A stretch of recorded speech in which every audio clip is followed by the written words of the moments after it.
यूरोपीय सांसदों के कश्मीर दौरे पर शिवसेना ने सवाल उठाया है। कश्मीर में यूरोपीय सांसदों को भेजना ठीक फैसला नहीं है, ये शिवसेना की तरफ से कहा गया है।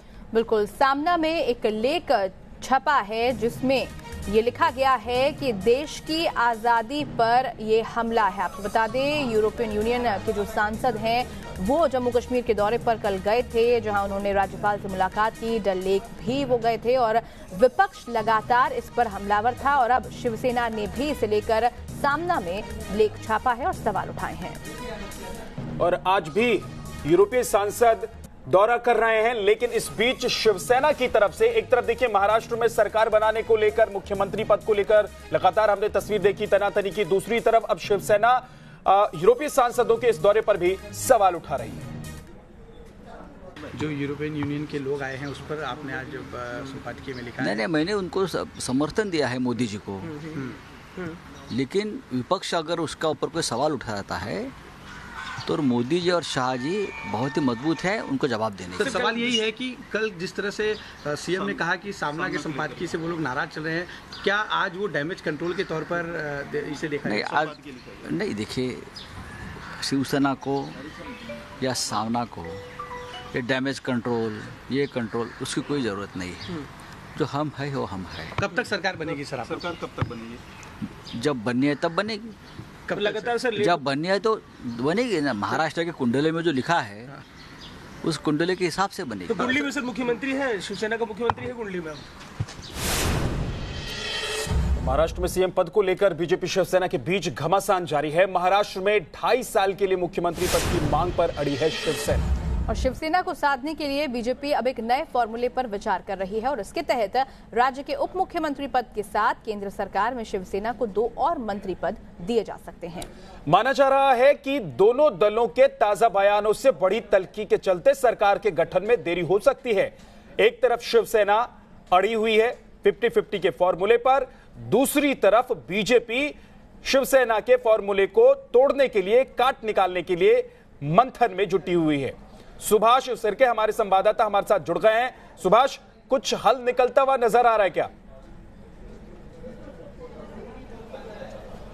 देखिए, बीजेपी और शिवसेना में अभी तक कुछ हल निकल के नजर नहीं आ रहा है, क्योंकि उद्धव ठाकरे ने कल जो दिल्ली से 2 दूत आए थे उनको मिलने से इनकार कर दिया। तो जाहिर है कि आज बीजेपी विधायक दल की बैठक है और उसमें बीजेपी अपना नेता जो है विधायक दल का वो चुन लेगी। वो जाहिर है देवेंद्र फडणवीस भी होंगे और उसके बाद बीजेपी के सूत्र ये बता रहे हैं कि राज्यपाल से जाके देवेंद्र फडणवीस मिलेंगे। अब वहां जाकर वो अपने बलबूते पे दावा ठोकते हैं सत्ता स्थापन करने का, ये देखना होगा। अगर ऐसा होता है तो बीजेपी अकेली, पिछली बार जैसे बीजेपी ने अकेले मुख्यमंत्री बनाया था और शिवसेना जो है विपक्ष में रही, बाद में वो सत्ता पक्ष में आई, तो इस तरह का खेल फिर से होता है क्या, ये देखना होगा। लेकिन शिवसेना बिल्कुल अड़िग है। वो कह रहे हैं कि 50-50 का फॉर्मूला लोकसभा चुनाव के पहले तय हुआ था और वहीं पे वही फार्मूला अपनाना चाहिए। दूसरी तरफ बीजेपी जो है किसी भी हालत में मुख्यमंत्री पद बांटने के लिए तैयार नहीं है। विद्यानाथ। बिल्कुल सुभाष, बहुत बहुत शुक्रिया आपका तमाम जानकारी के लिए। तो बीजेपी शिवसेना गठबंधन टूटा तो क्या होगा, ये हम आपको दिखा रहे हैं। महाराष्ट्र में बीजेपी खेमे में हलचल मची हुई है। विधायक दल की दोपहर 1 बजे बैठक होने वाली है, जिसमें विधायक दल का नेता देवेंद्र फडणवीस को चुना जाएगा। हालांकि इस बीच राज्यपाल से मुलाकात कर सकते हैं देवेंद्र फडणवीस और साथ ही बीजेपी की तरफ से इस समस्या का हल निकालने की भी कोशिश हो रही है। नया फॉर्मूला बीजेपी खोज रही है। बीजेपी के पास अभी 11 निर्दलीय विधायकों का समर्थन है। आज एक और विधायक ने बीजेपी को समर्थन दे दिया है। ऐसे में देखना यह भी दिलचस्प होगा कि क्या बीजेपी अकेले ही सरकार बनाने का दावा तो नहीं ठोक देती है। बिल्कुल, एक तरफ संजय राउत कह रहे हैं कि हम कोई दूसरा विकल्प नहीं चुनना चाहते हैं, ये ठीक नहीं होगा। वहीं देवेंद्र फडणवीस का साफ तौर पर कहना है कि मैं ही सीएम बनूंगा, ए या बी प्लान कोई भी नहीं है। और 50-50 फॉर्मूले पर कोई बात बीजेपी की शिवसेना के साथ नहीं हुई है। उधर बीजेपी महाराष्ट्र नेताओं का कहना है कि सूबे में शिवसेना बीजेपी की सरकार बनेगी। नहीं, ये सारी बातें हैं। वैसे तो सुबह भी हमने एक न्यूज़ पढ़ी थी कि राउत के बयान के कारण अमित शाह की ट्रिप कैंसिल हुई करके।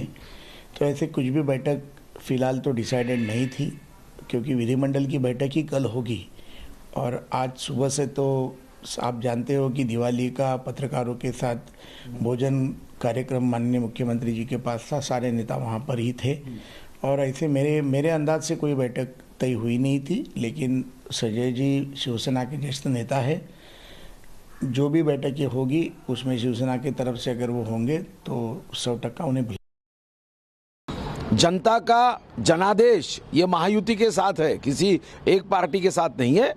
इसलिए भारतीय जनता पार्टी संयम के साथ आगे जा रही है। जैसे शिवसेना के सामने कई पर्याय है, वैसे ही कई पर्याय भारतीय जनता पार्टी के साथ में भी है।